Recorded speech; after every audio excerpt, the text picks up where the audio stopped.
Crux fidelis inter omnes, arbor una nobilis, nulla silvata lembro fet, fronde flore germine, dulce lignum dulces clavos, dulce pondus sustinet.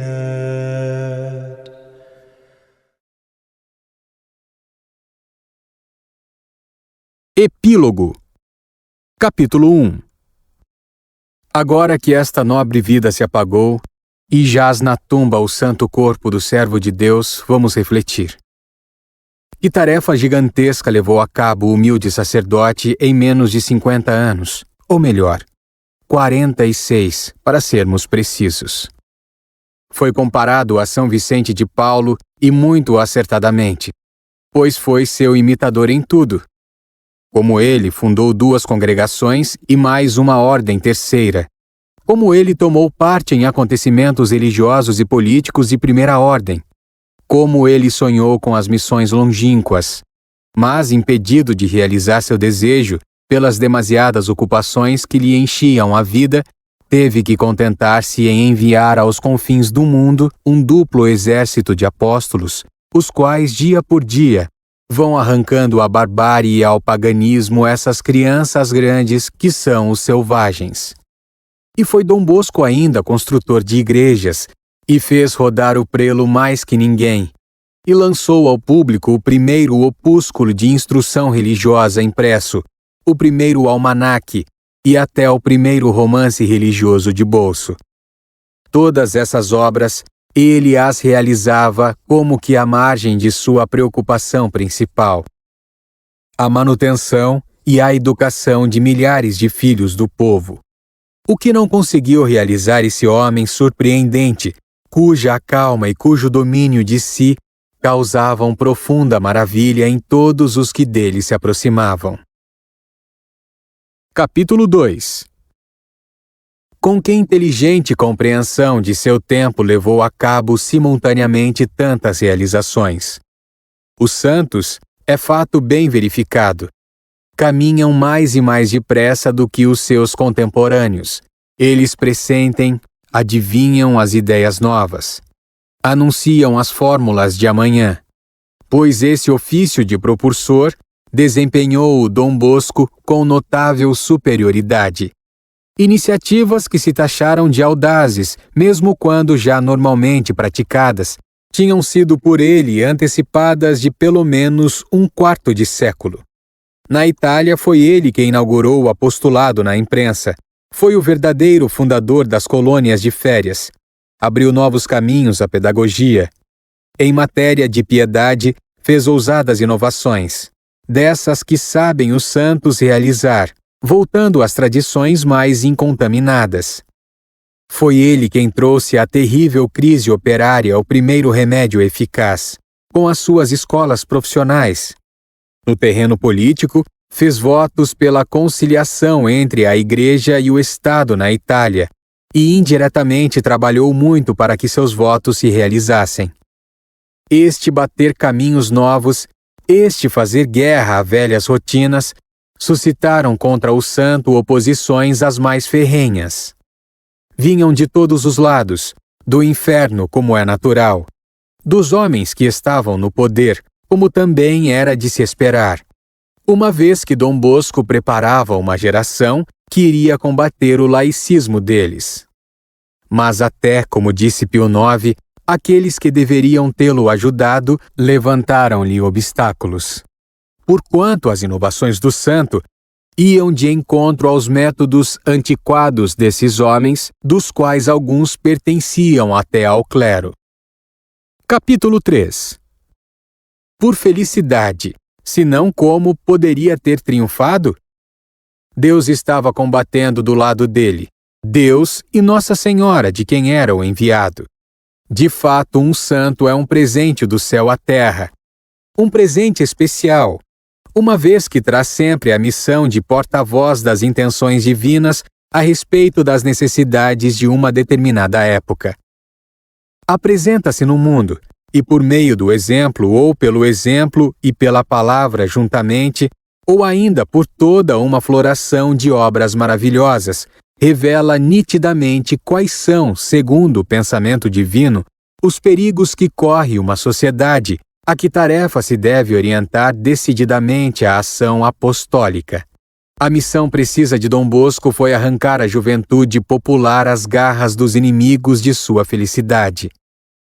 A ignorância, a pobreza, o vício, o espírito de independência, a incapacidade profissional, o isolamento, para abrigá-la sob a proteção de suas obras educacionais, onde esses meninos encontram a instrução que ilumina, a doutrina que transforma os corações, a disciplina que foge à vontade, a formação profissional que arma para a vida, a atmosfera de família que convida a alma a se expandir.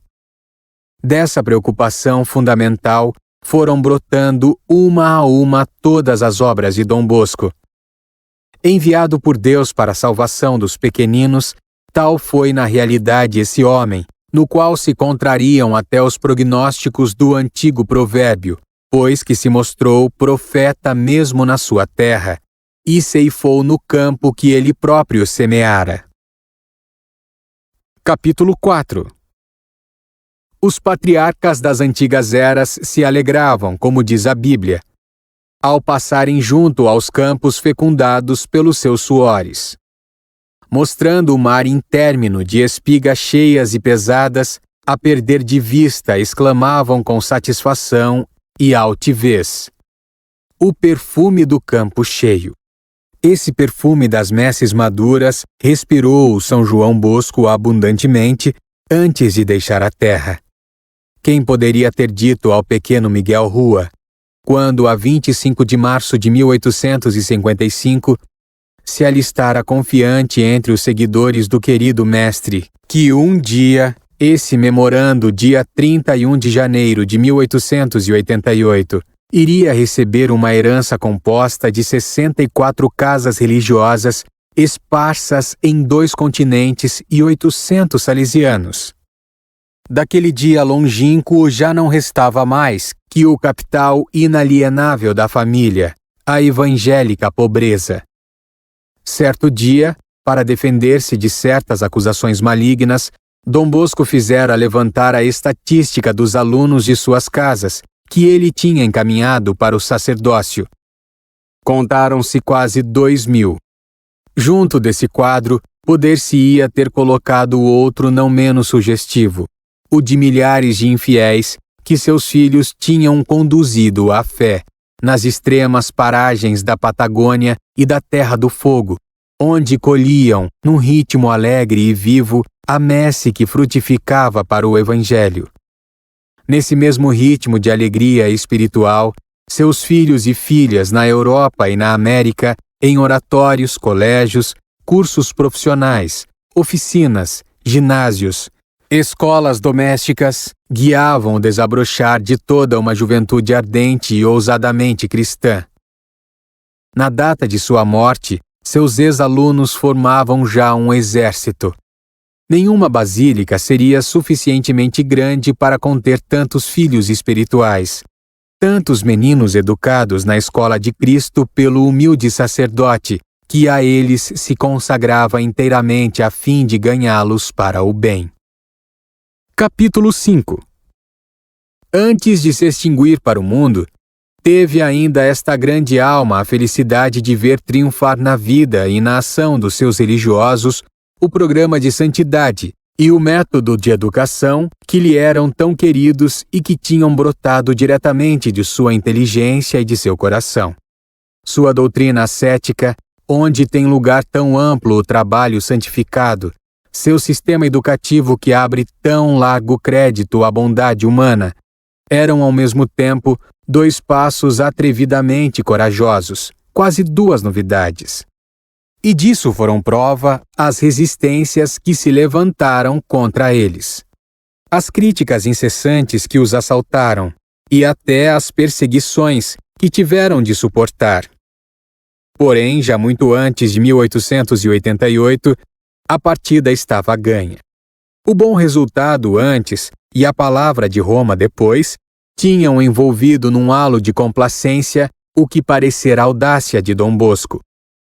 Roma bem compreendia que essa árvore vigorosa só tinha de moderno a casca, ao passo que as raízes desciam profundas no solo firme da tradição. Dom Bosco trazia na alma tanto o passado como o futuro. Pela forma simplificada de vida religiosa e pelas teorias educativas, ele poderia parecer inovador, mas na realidade era filho de uma velha estirpe. Por meio de São Francisco de Sales, seu inspirador, ligava-se às fontes mesmas do Evangelho. Permanecia, portanto, na linha pura da fé.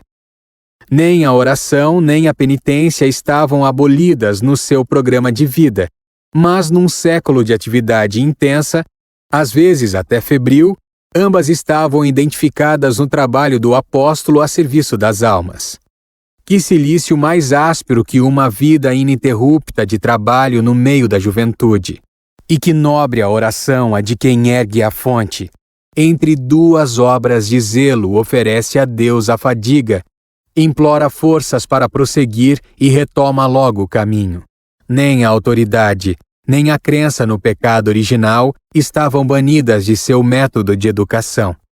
Mas num mundo sedento de independência e depois de mais 3 séculos de jansenismo, esse método deixava campo bastante para as liberdades humanas, dava lugar amplo à vida do coração e confiava largamente em toda essa parte de nós mesmos que foi apenas danificada pela culpa de Adão.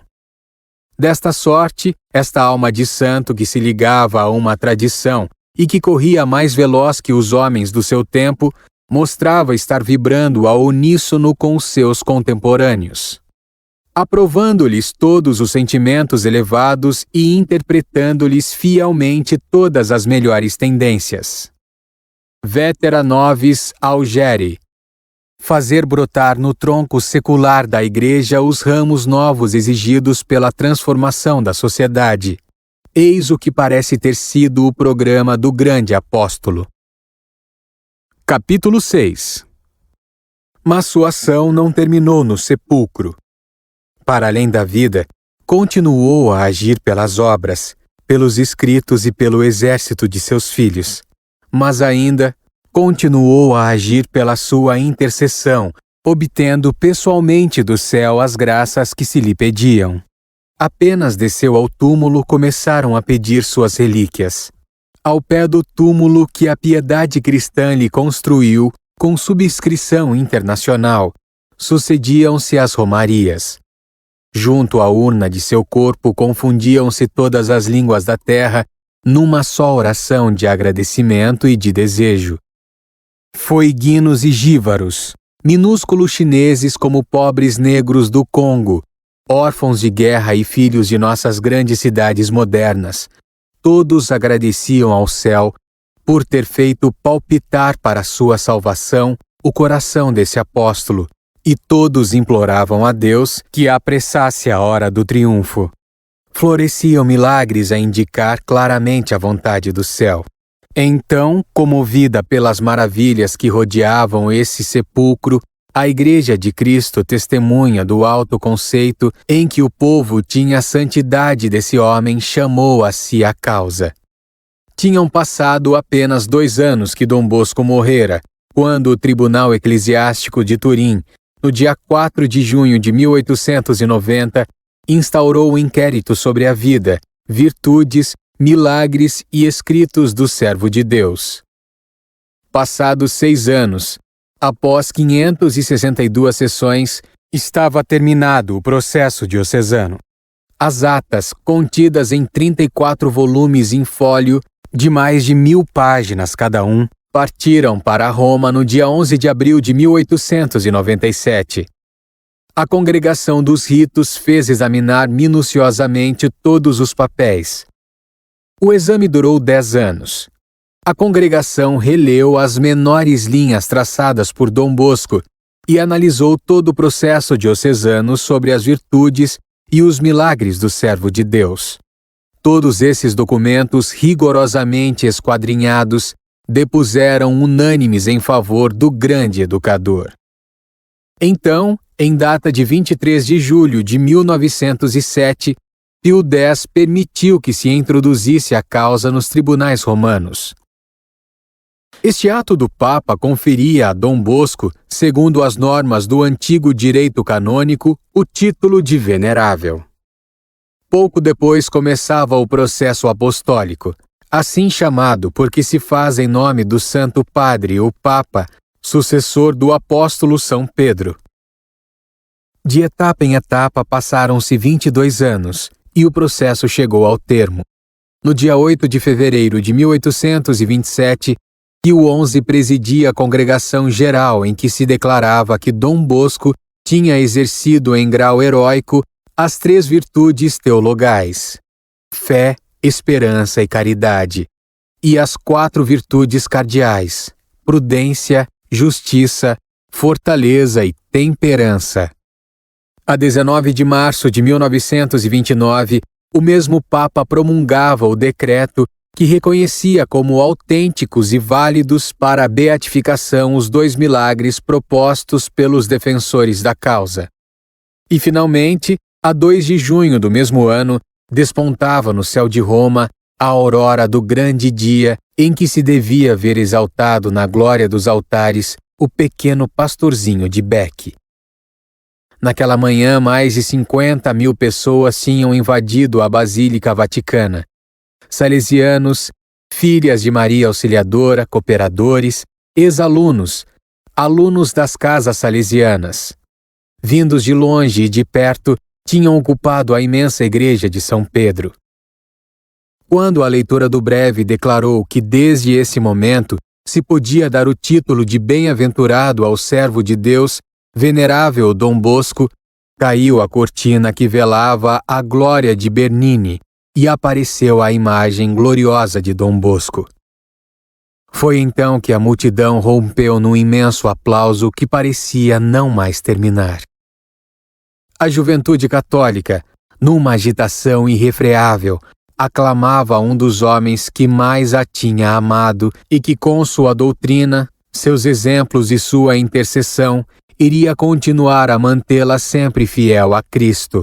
Fora em sinal de regozijo, e confundindo-se com as notas do Te Deum cantado por milhares de peitos no interior de São Pedro, o carrilhão da Basílica, ritmado pelas badaladas solenes do sino maior, derramava sobre a cidade eterna a cascata vibrante de suas notas festivas. Capítulo 7. Dir-se-ia um triunfo insuperável. Entretanto, mal se passaram 5 anos e já se assistiu a um triunfo muitíssimo mais imponente. O Papa Pio XI, que num dia longínquo de 1883 tinha podido admirar por 3 dias consecutivos, na qualidade de hóspede de Dom Bosco, as virtudes do homem de Deus, elevava às honras dos altares o grande apóstolo dos filhos do povo. Depois do decreto de beatificação, o céu tinha manifestado bem claramente a sua vontade. Os milagres numerosos concedidos à terra pela intercessão do bem-aventurado.